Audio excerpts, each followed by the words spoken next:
Peace family, Conjure Queen here, and in this segment we are going to be talking about magic, brujeria, mysticism, and pretty much dispelling the hype, or rather the false ideas that people have about magic, about how magic takes effect in the physical world, right?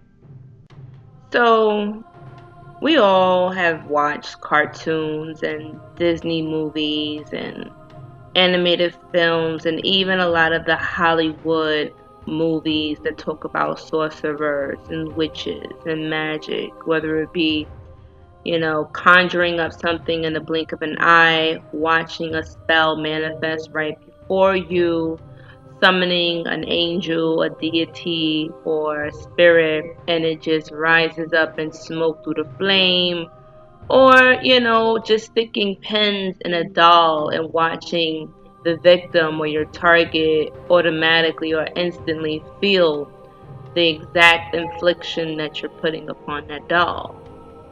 But when we're working in the third dimension, the world of physicality, we have to realize that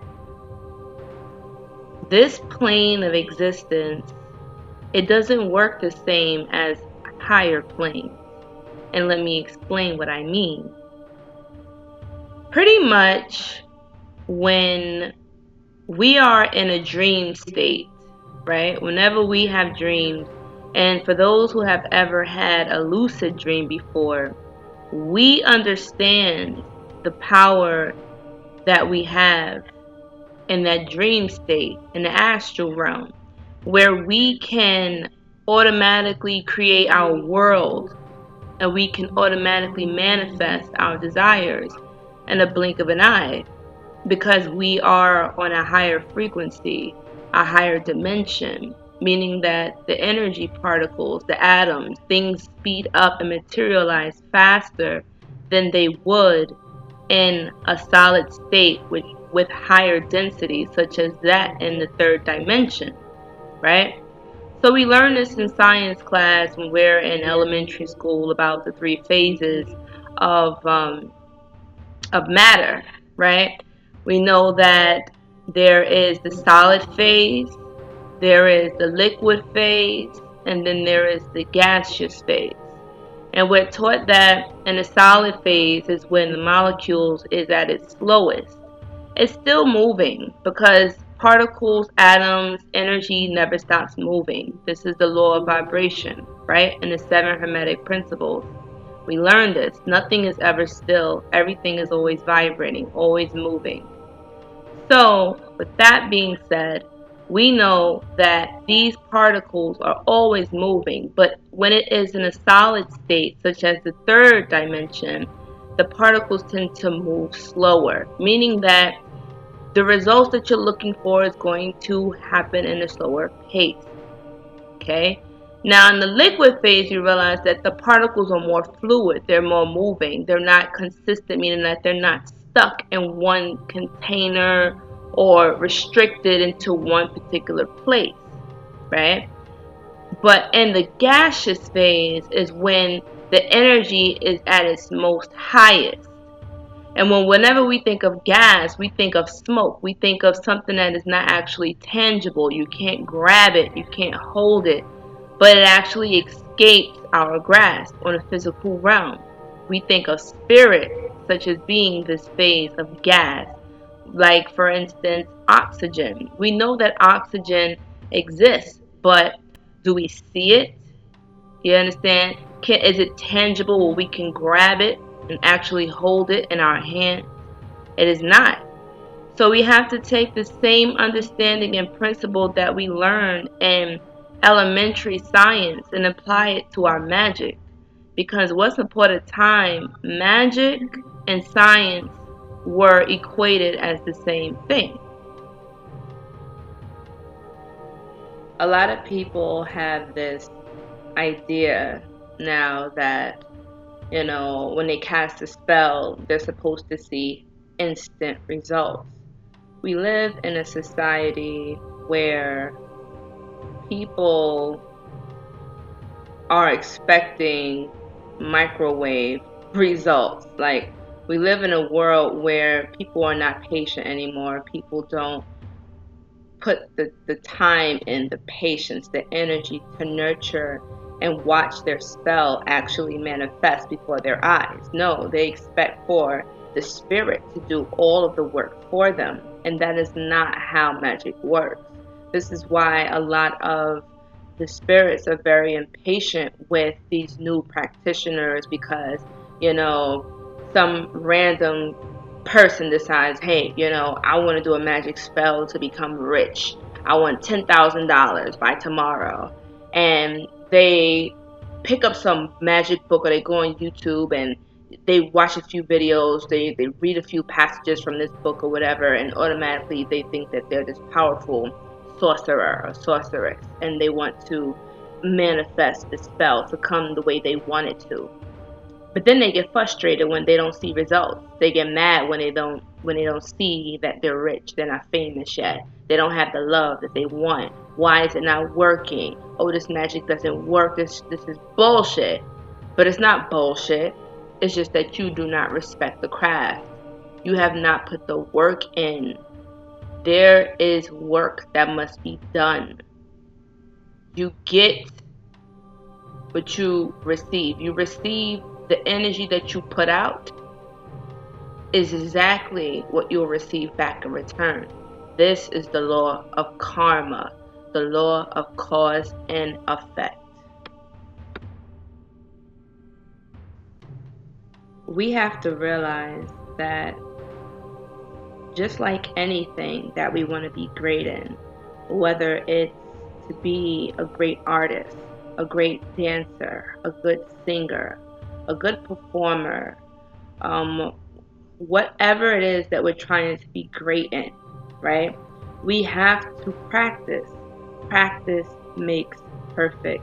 And this does not elude those who are interested in learning the craft of magic, the craft of sorcery, the craft of alchemy, the craft and the science of manipulating the energies around you, within you, all about you, in order to manifest those desires that you seek. Understand and internalize that magic is simply just manipulating the energies that are readily available to you. But the funny thing about magic is that if you don't understand how it works, if you don't understand the universal laws, then you'll sometimes get unwanted results. These are the people that you see crying, talking about, oh, magic doesn't work, it backfired on me, oh, if you don't do it right, this is what's going to happen to you, oh, stay away from that, just let the divine just do its will. But if humans were not meant to bend their will, if humans were not meant to manipulate the energies around us, if we weren't meant to have this power, then why did God, why did the Creator, why did the universal energy give us the power of free will? It is said that even with free will, God cannot intercede in human affairs, nor can demons. Okay? Both angels and demons, gods, goddesses, have to abide by the will of human beings. The only thing that they can do is persuade you. They can coax you. They can seduce you. They can create situations around you to make you do as they will, whether it is to fall out of grace or fall in high favor, whichever it is. This is why the most powerful magician, the most powerful bruja or brujo, is that who has a powerful and unbreakable will. This cannot escape the law. This cannot escape the law of mentalism. If you have a weak mind, you will have weak spells. Point blank, period. Magic is a craft. Magic needs to be studied, and it also needs to be practiced. So for people who just read books on magic, who just watch videos on magic, who just have the theory and the idea of magic, it doesn't make them a practitioner. It doesn't make them a bruja. It doesn't make you a brujo, a witch, a sorcerer. It doesn't. It just makes you a person who is a researcher. You're studying the occult. It doesn't mean that you practice. To be a powerful magician, to be a powerful bruja or brujo, you have to practice. Practice will make you more perfected in your craft. You have to learn through trial and error. And you have to also write down your spells. You have to write down your rituals. Write down whatever practice or whatever rituals or whatever things that you do. You have to have like a grimoire, a spell book. It could be a composition book. It can be a fancy book, bind it with leather, fancy emblems and sigils. You can get fancy with it or you can keep it simple. But the whole point of it is to keep record and track of your spells and your magical working, so that way you can see what is working and what is not working. And this is how you become better. This is how you become more proficient in your craft. Witchcraft, sorcery, magic, metaphysics is not for the faint at heart, and it is not for the lazy. It is for those who are serious about turning their life into what they see fit.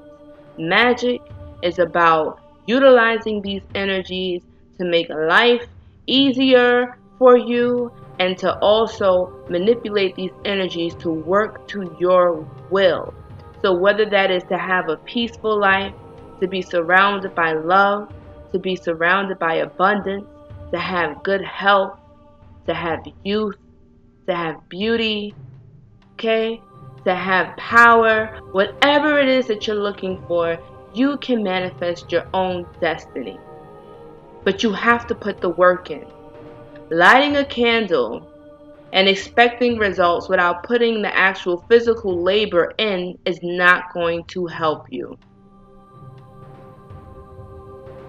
One thing that the spirit hates the most is lazy humans who don't want to put the work in, but they expect the spirit to move wonders for them. Spirits hate this. Spirits have this thing where they say that the spirit moves for those who call upon them the least. The spirits do the most for those people who hardly ever ask.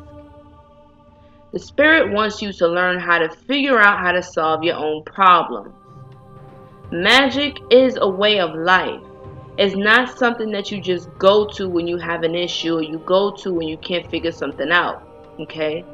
You're supposed to incorporate your magic into everything that you do. You have to understand and know that you are always the creator of your universe, of your reality. You have to have patience in this craft, not only in your spells, but with yourself. You are developing, you are learning, you are growing, you are becoming better. If a spell or incantation or ritual doesn't go how you want it to go at first, that is fine.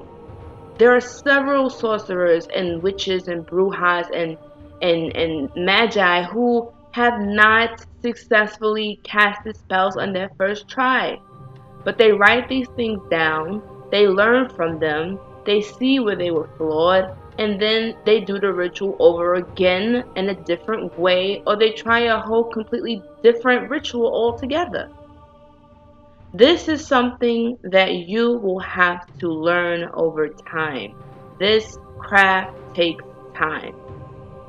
So if you're looking for something that's like a microwave, that you can just read one book and be a sufficient practitioner, able to summon demons and summon angels and create things out of thin air, it's not going to happen like that. It never did and it never will. This takes study and it takes practice, patience, and time. So I'm going to give you an example of a money spell, right? Let's say, for instance, a person is down on their luck, right?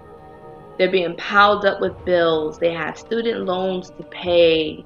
The job is not giving them as many hours. Maybe hours are being cut. Maybe they just got demoted. Maybe just situations are happening. The bills are piling up. Rent is almost due. And they are just in a very tough situation. So they turn to magic. They say, you know what? I've tried everything, on the physical level of what I can do. Let me see how I can take this to the next step. So let's say, okay, the person performs a money spell, a ritual to bring in wealth, prosperity, extra cash, right? Fast luck. Now, this is usually how the spell will manifest, okay? Because a lot of times people mess up their own spells because they start to doubt before they even allow the spell to build momentum. Whenever you are doing a spell, you have to be in a certain state of mind. You have to be relaxed. You have to be focused. You have to put yourself in a dream-like state where it's like you're asleep but you're still consciously awake. This is somewhat similar to having your brain in that lucid dream state of mind, that astral world projection. When you do this, this enables you to tap into source much easier. When a person does this, when they do this spell, this money spell, they are sending a signal out to the spirits, to the frequencies around, to all of the elementals that deal with money, prosperity, wealth, job, working, whatever it is. When you do the money ritual, the prosperity ritual, the success ritual, you are sending out a signal to all of the spirits that deal with that particular realm, that particular energy, right? You're sending a signal out to them, letting them know, hey, I need some help, I need some assistance, come help me. When you do this, the spirit is going to look at your ritual, look at the symbolism of whatever you did, read your petition and say, okay, I got you, I'm on it. Now, the spirit is going to start handling things on the spiritual realm, expecting that you're going to do what's necessary on the physical realm. Spirits have, how can I say, spirits hold human beings to a high self-esteem, right? They hold human beings to a high level of intelligence, where they expect that you, since you're using magic, you already understand the universal principles. You already should understand what you need to do. It's like a nonverbal contract, right? They just expect that you're smart enough to know what needs to be done on your behalf if they're working. Now, if the spirit is doing all of this work and they notice that you're not putting any work in, let's say, for instance, okay, you do this money spell, but you're just sitting at home on your ass and you're not looking for jobs, you're not out there trying to figure out how can you eliminate your debt, you're not trying to do anything to help with your financial situation, the spirit, 9 times out of 10, that spirit is going to get pissed off. And instead of the spell working on your behalf, it can work against you because now you've wasted this entity's time. You're going to probably feel drained because the spirit needs some type of energy to pull from. And if the spirit feels like, well, you're not doing anything, I might as well just take your energy since I'm doing all the work anyway. You get me? So magic usually works when you are assisting the spirit on the physical realm while they're moving things on the spiritual realm. Okay, you're working on the physical, they're working on the spiritual.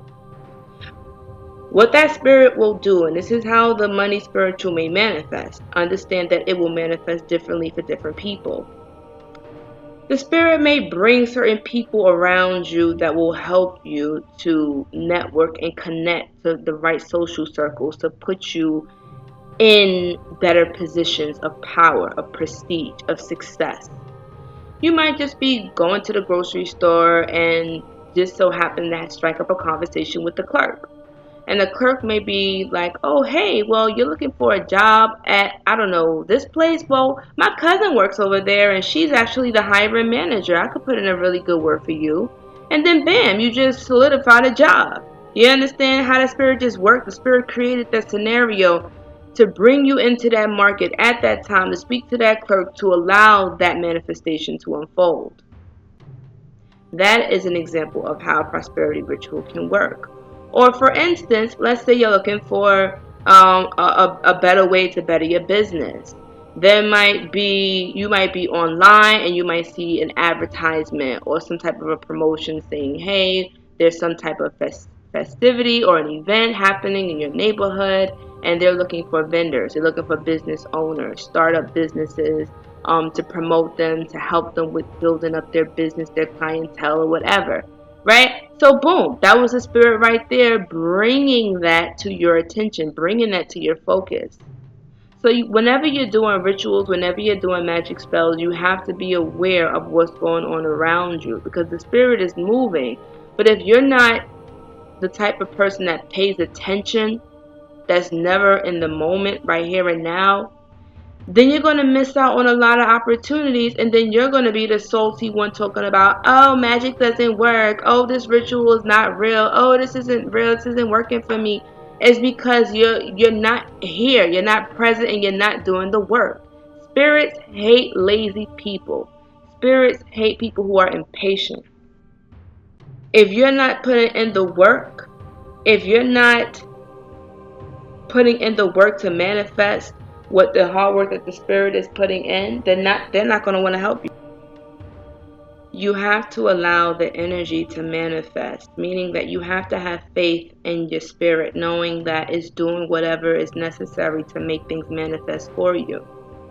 If you're doing a love spell, right, and you want to attract love, so you do your rituals or whatever, your incantations, your spells, and you put the energy out. Now the spirit is working. The spirit is making things move around in order for things to start to materialize on the material realm, the physical realm.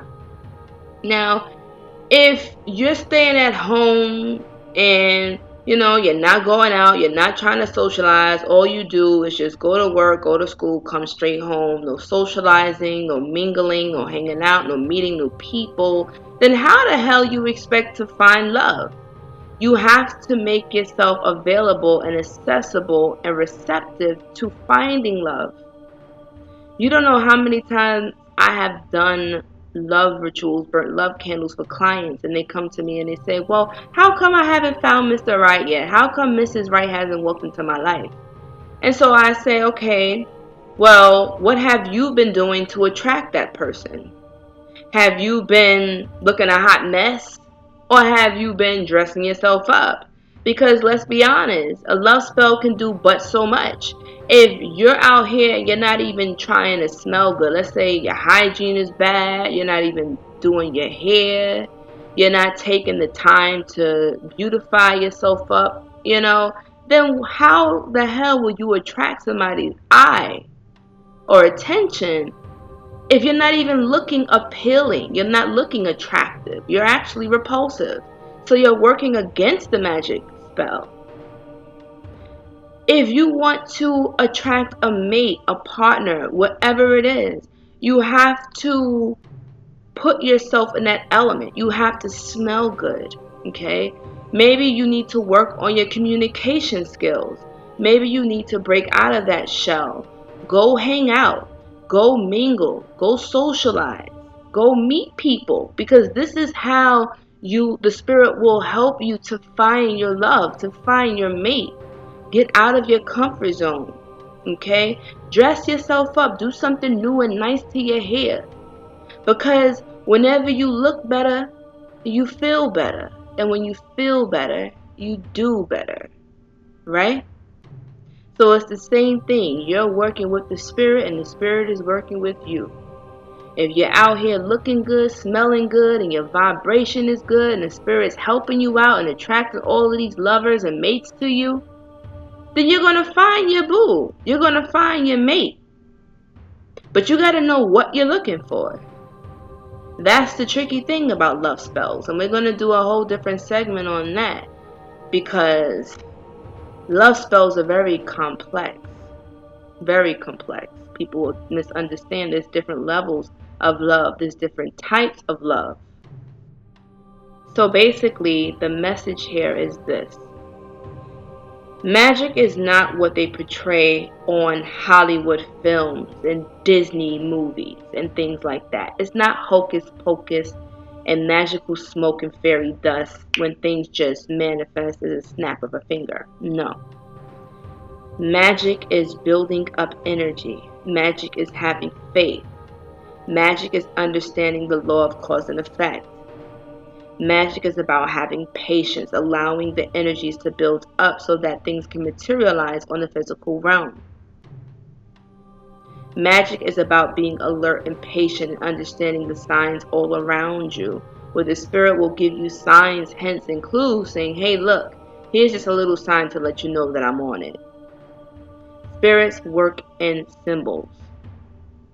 Spirits may come to you in dreams. They may come to you through signs and symbols, whether it's you driving and a song comes up on the radio and it's confirmation that your love spell is working or your money spell or whatever is working.